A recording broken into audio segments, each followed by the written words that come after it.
Be difficult for people to prove intellectual inferiority. That's why even in our textbooks in school, they don't like to teach our children about black inventions.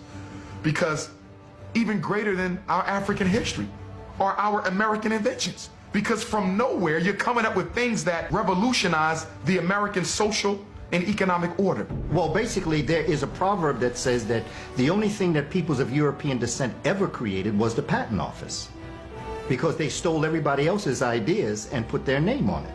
During slavery, because you were the property of your master, a lot of what we invented was automatically given credit to the master. The credit was forwarded to the master because we was property. We weren't allowed to take fame or notoriety for the things we created. Anything that made work easier.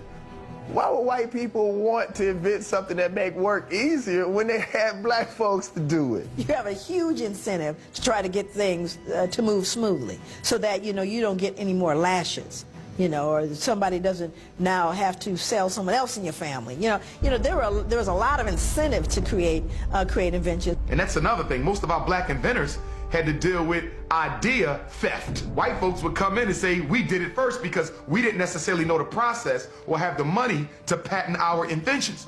So white folk will find out what a black person invented and go do it real fast and get their application in, because back then the process wasn't as thorough as it is now. Whoever got their application in first to the patent office, that's who got the patent. So we got thousands of inventions by black people.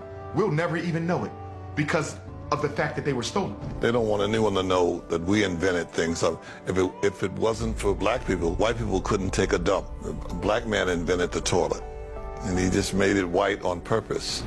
A slave by the name of Black Sam, Eli Whitney's slave, created the idea for the cotton gin, and his master took it and patented in his own name. How could he do that with no benefit of books? He wasn't even allowed to learn. A lot of people assume just because African slaves were illiterate, they were ignorant.